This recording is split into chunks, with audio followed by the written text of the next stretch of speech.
De volta com o programa Papo Dinâmico na PUC TV Goiás. Hoje nós estamos falando sobre produção de alimentos orgânicos e produção de alimentos convencional, contrapondo um com o outro na medida do possível, né? Então, professor Cláudio, é possível a produção de alimentos orgânicos em alta escala?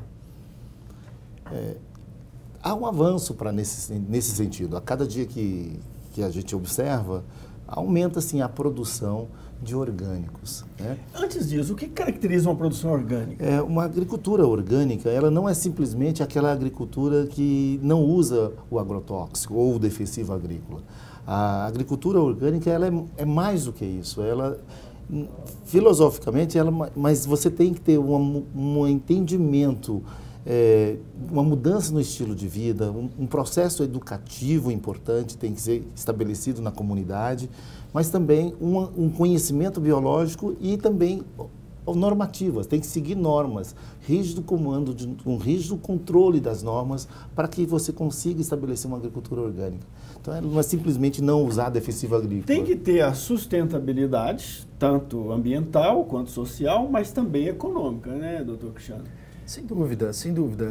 O produtor, ele é uma empresa rural, ele está ali buscando, é uma profissão nobre, né, a produção de alimentos, porém é um negócio, assim como outros, e você tem que ter essa sustentabilidade financeira até para reverter investimentos para a sua produção, conseguir trazer ali melhores práticas para dentro dessa produção, evoluir no seu conhecimento. Então, um negócio que não é rentável, dificilmente ele vai para frente. Sim, né? A produção orgânica, ela tem um custo muito maior do que a produção convencional. Ela tem um custo mais elevado em alguns itens e menos elevado em outros. Eu acho que não é o custo o limitante da produção orgânica. Eu acho que é a falta de conhecimento, a falta de assistência técnica, por exemplo. Ao mesmo tempo que ela tem um custo maior, ela tem um preço bem melhor. Por isso que hoje ela atinge classes sociais de maior renda, né? Você vê feiras de orgânico, produtos orgânicos em supermercados, eles têm um preço bem mais agregado do que um produto convencional, né? Doutor Cláudio, o defensivo agrícola, ele é necessariamente um agrotóxico, né? Ele é tóxico.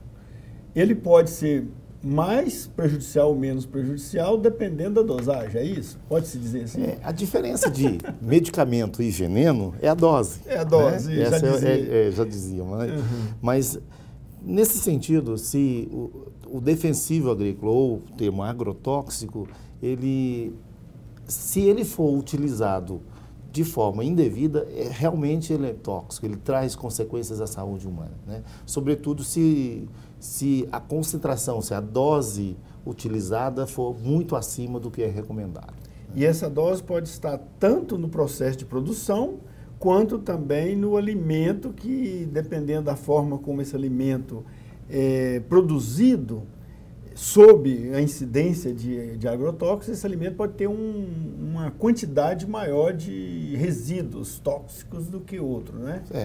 Sobretudo na fase de comercialização. Então, se você utiliza o produto, o agroquímico, e imediatamente você comercializa e não dá tempo de você ter o processamento e a metabolização desse agroquímico, então o consumidor final vai estar realmente sendo exposto a um produto químico que ainda está ativo no alimento. Eu tenho um médico que foi médico da minha família, cuidou, ele como é que fala?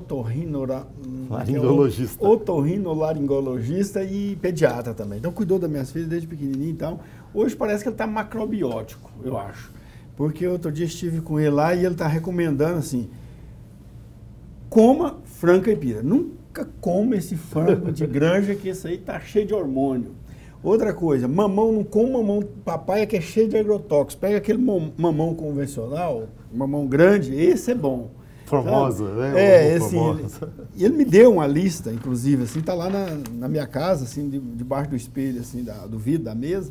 Eu pus lá do escritóriozinho que eu tenho em casa, pus lá, de vez em quando eu dou uma lida lá.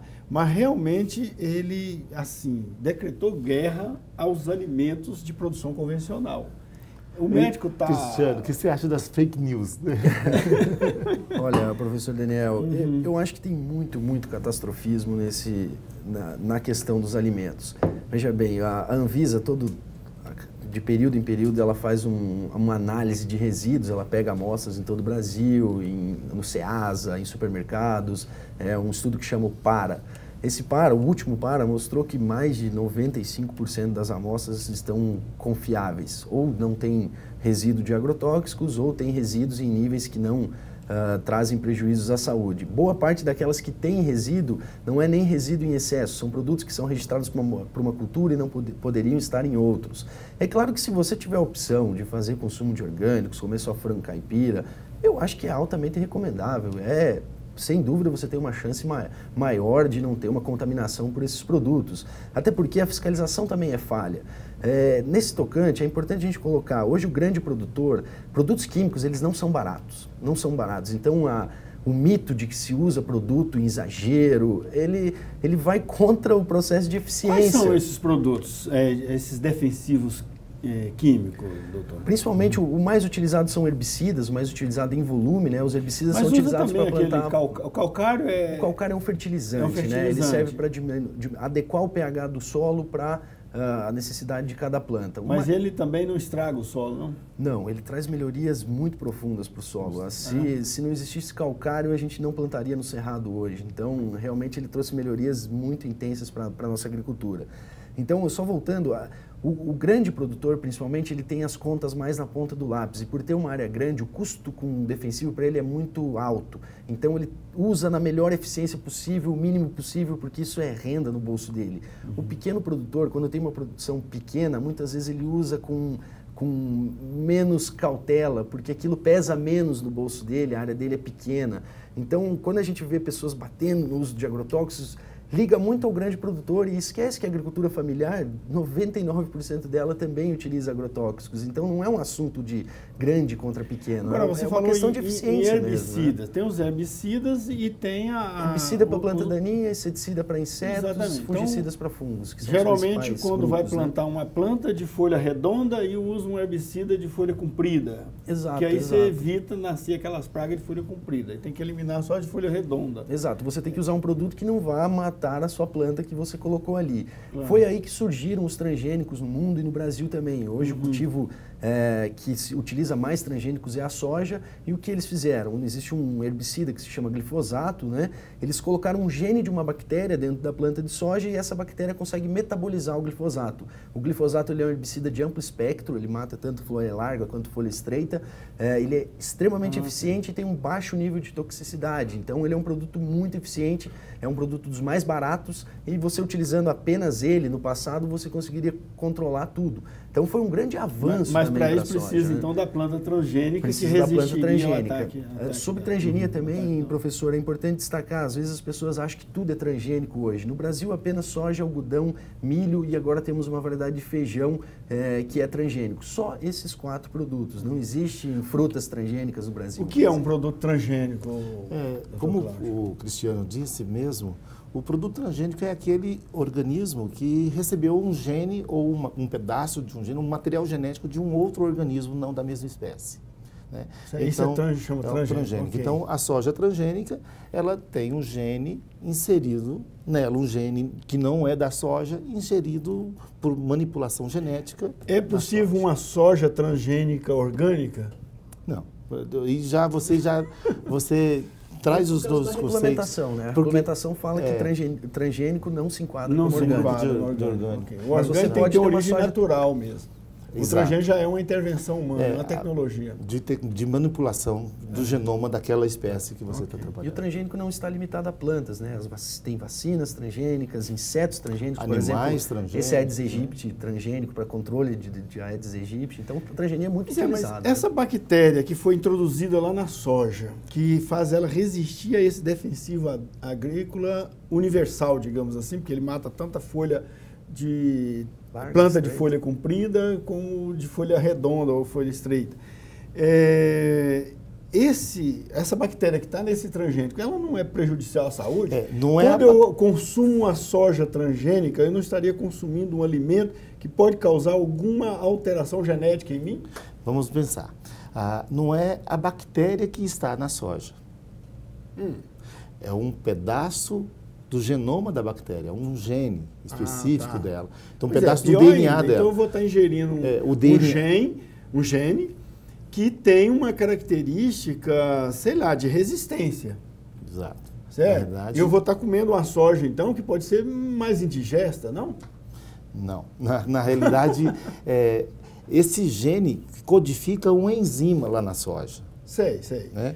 Mas Quando ele você transformou come a soja... A soja já não é mais a soja natural, é uma outra soja. É uma variedade modificada. Uma soja modificada.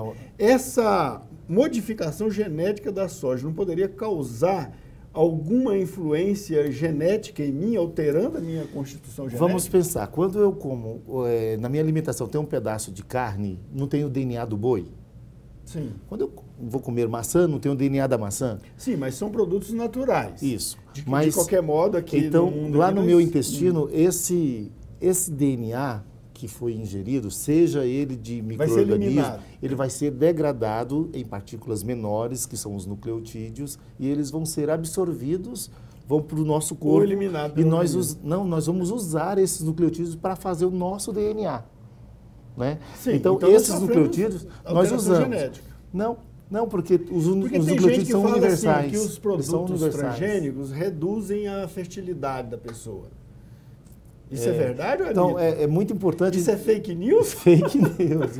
É muito importante a gente conhecer Uhum. exatamente esse processo. Porque quando você come, então, a soja transgênica, no intestino você vai ter todo o processo de digestão. Por exemplo, um cara produtos. que é machão e começar a comer produto transgênico, ele não não corre vai risco deixar, de ficar afeminado. Não vai. Não? Não vai, claro. Tem gente não. que fala que fica. Desculpa. Desculpa, né? Isso é queimação mesmo, é irresponsabilidade. São mecanismos, professor Daniel, muito específicos. O professor pode discorrer melhor sobre isso, mas fala-se muito de chave e fechadura, né? Ele só metaboliza aquela enzima específica. Por exemplo, pegando outra transgenia, o uso de BT, né? Também uma bactéria que foi introduzida na soja, no milho, no algodão. Esse BT, quando uma lagarta de uma espécie, por exemplo, a falsa medideira, quando ela se alimenta dessa soja BT, ela vem a falecer, né? Vem a morrer. Uma lagarta de outra espécie, mesmo sendo uma lagarta, ela não é afetada.